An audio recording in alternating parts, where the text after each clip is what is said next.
Taiwan, the journey is just as rewarding as the destination.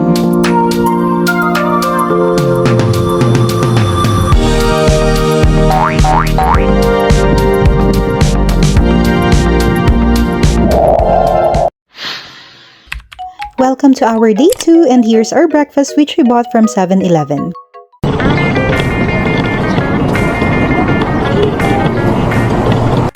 We're gonna go on a whole day tour today, and this is our meeting point, Shimen exit number 5. We booked our NorthCoast Tour in Klook at 1,411 pesos each, and this is from 8:30 to 5:30 p.m. And this is Sunny, our very energetic tour guide. It's an English and Chinese language so everyone can understand. On the railway, this is the most interesting part. Okay, this is the most interesting part. Okay, for other persons, the train is still, for the railway is still working. So they. And we're gonna go to 4 destinations for today's tour, including Yehliu GeoPark, Jiufen Old Street, Shifen Waterfall, and Shifen Skylantern. OK， 所以像我们去放天灯哈，那就是担心，就是说，没有，为什么？就是到时候因为我们那个铁轨上是有火车。A few moments later. Our first destination is Yehliu GeoPark, and we arrived here at around 10 in the morning. The tour guide will offer to buy drinks, but you may opt not to if you don't want. And we were given an hour to explore this beautiful place.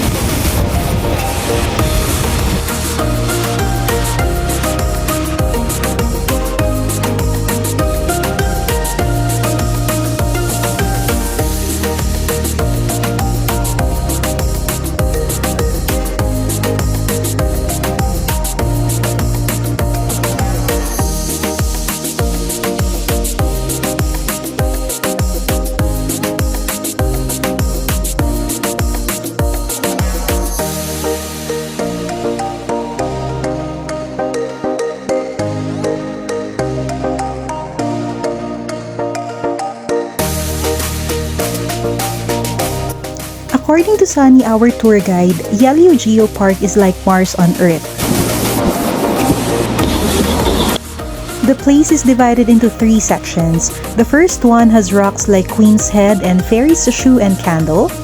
The second section has rocks like Bean Curd and Dragon Head. And the third section has a sea-eroded caves and seal-shaped rock. This place is suitable for geological study and field research.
As per research, when overlooked from above, the place is like a giant turtle submerging into the sea. Thus, it is also called Yehliu Turtle.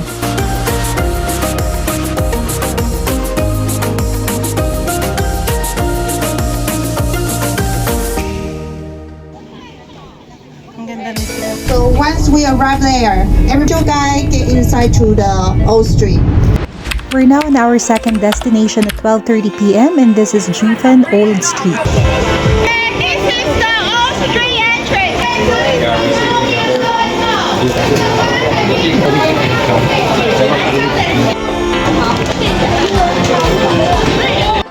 There are a lot of things that you can see here, but mostly foods and pasalubong meals.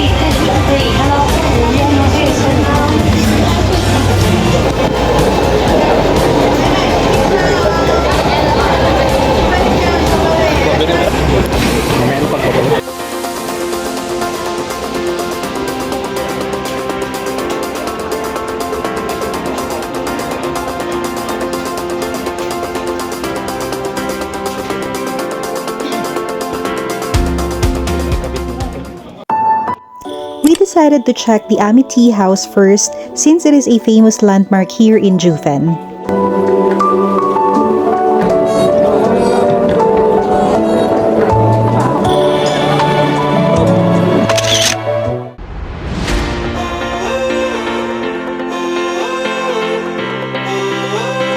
Then afterwards, we already started our food trip for today. This is their famous taro balls at 50 NTD.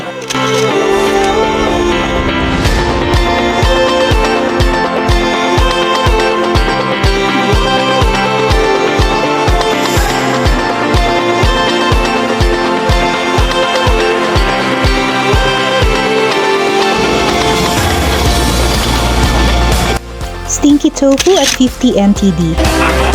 Taiwan sausage at 40 NTD.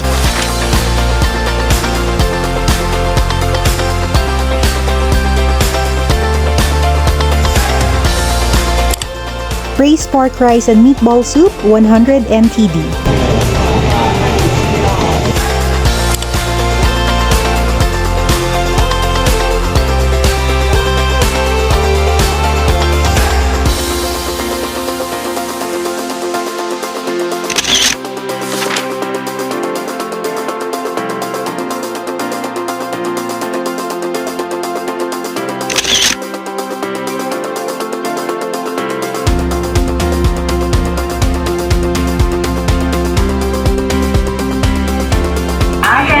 Peanut ice cream roll at 50 NTD. A little longer than a few minutes later. We're now on our third destination at around 2 p.m. and this is Shifen Waterfall. We were only given 45 minutes to explore the area and this place is huge.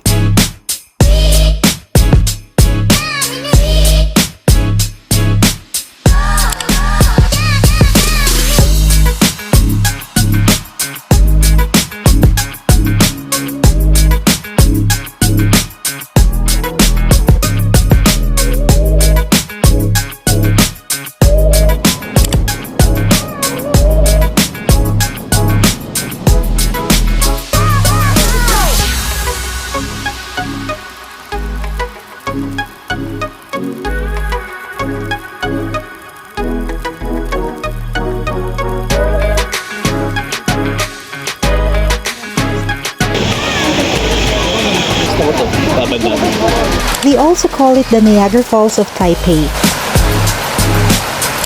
We only reached the first level viewing deck area. So if you have enough time, we suggest visiting the other levels for a more closer look of the falls.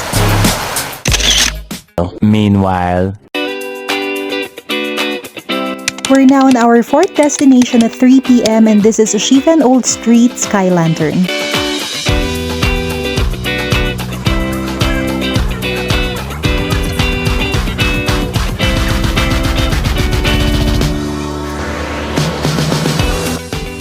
By the way, your tour guide will suggest a dedicated store for you to get the lantern, but you may feel free to choose any store that you like so you can also maximize your time. We decided to choose color green since it says all wishes will come true only at $200. Compared to buying the 4 colors at $250, you'll get to save about $50 just for that.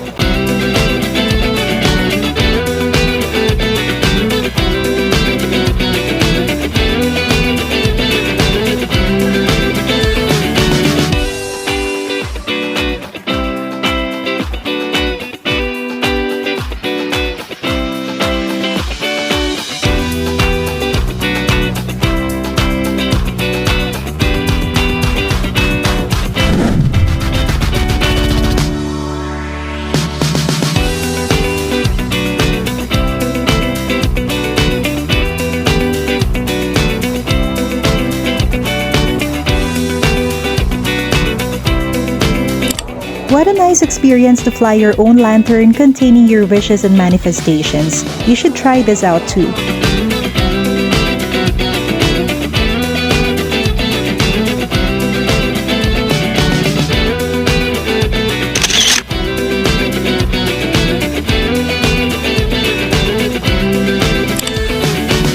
One eternity later.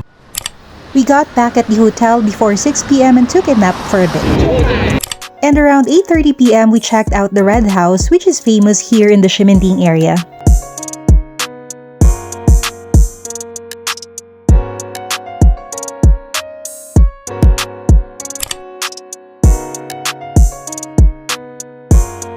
The Red House was constructed in 1908 by Japanese architect, which was the first government-built public market in Taiwan and also the most well-preserved Class 3 historic building in the nation.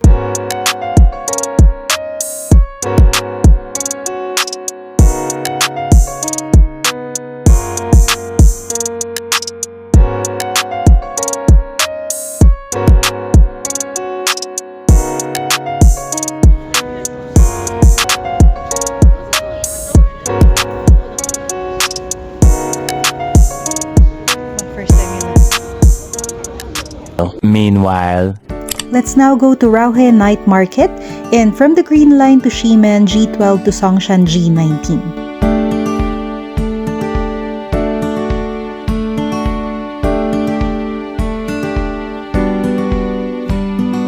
We're only about 7 stops to our destination.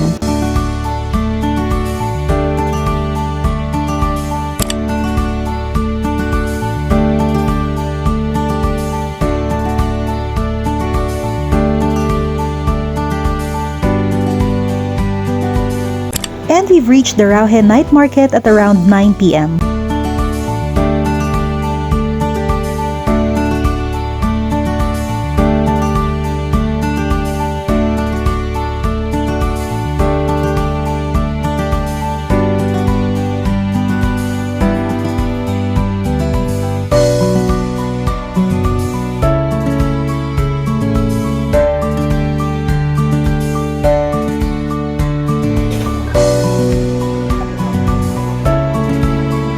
First food trip, tempura shrimp at 60 NTD.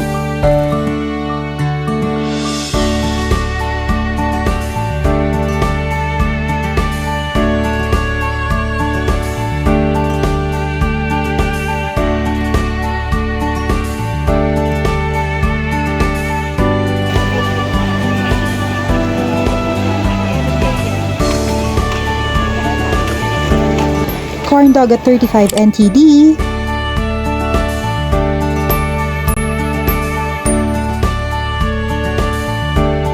This is so yummy, sticky rice and chicken ball at 100 NTD.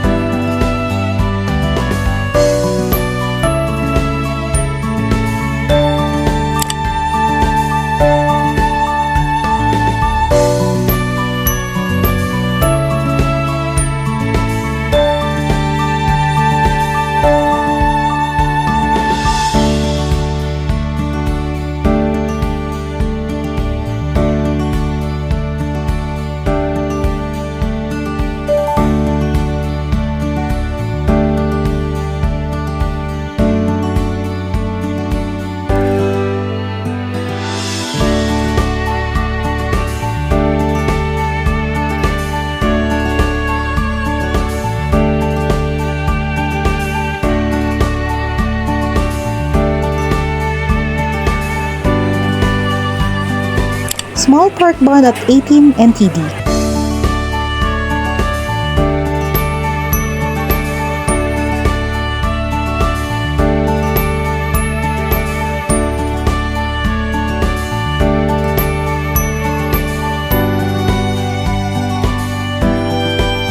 And this is the famous pork pepper bun in Taiwan.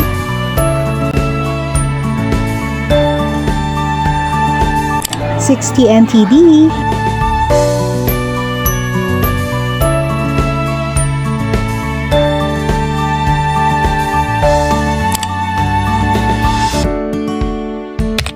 That's it for day 2. See you again on day 3.